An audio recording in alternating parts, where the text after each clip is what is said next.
আসসালামু আলাইকুম বন্ধুরা, আজকে আপনাদের মাঝে আগে যে ভিডিওগুলো দিছি ওগুলার 7 নাম্বার পার্ট কাজ নিয়ে আসছি আপনাদের মাঝে। তো সবাই ধৈর্য সহকারে দেখেন। তো আমরা এখন যেই মালগুলো বানাইছি, বানাইছি, পাইপ বানাইছি, তো এগুলো আমরা এখন মুভিং করার জন্য ডিল করে নিব। তারপর যেই লাইটটা যেই প্লেট বারটার সাথে থাকবে ওইটাও ডিল করে নিব। তো আমরা ডিলের জন্য মার্কিংটা কমপ্লিট করতেছি। দেখেন, মার্কিং করে তারপরে আমরা পাঞ্চ মারতেছি, কেননা মার্কিং দেওয়ার পরে পাঞ্চ মারতে হবে। যদি পাঞ্চ না মারি ডিল করার টাইমে ব্যালেন্স লড়ে যাইতে পারে।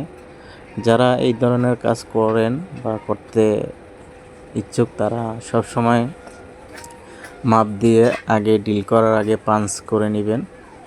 পাঞ্চ করলে হয় কি, মানে ব্যালেন্সটা নয় না, অ্যাকুরেট থাকে। তো আমরা সেজন্য আর কি পাইপও পাঞ্চ করতেছি, তারপর যেগুলো বানাইছি এগুলোও পাঞ্চ করছি। তো এখন আমরা ডিল মেশিনের কাছে চলে গেলাম। এখন প্রথমে আমরা ডিল বিট লাগাইতেছি। দেখেন, তো ডিল বিট লাগানোর পরে তারপর আমরা ডিল করব। তো এখন আমরা ডিল করা মেশিনটা একটু সেটিং করে নিচ্ছি।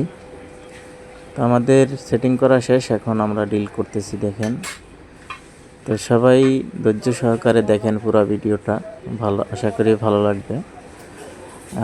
আমাদের ডিল কমপ্লিট হওয়ার পরে তারপরে এটা আমরা ফাইনাল ওয়ার্লিং করব। ফাইনাল ওয়ার্লিং করার পরে তারপরে আমরা এটা পুরা বাকি কাজগুলো দেখাবো আপনাদেরকে। তো আমাদের ডিল চলতেছে, ডিল করতেছি সবগুলা পাইপ এবং যেগুলো বানাইছি এগুলো সবগুলোই ডিল করতেছি। তো সবাই আমাদের কাজগুলো কেমন লাগে সবাই কমেন্টস করে জানাবেন। সবাই লাইক কমেন্ট শেয়ার করে দিবেন।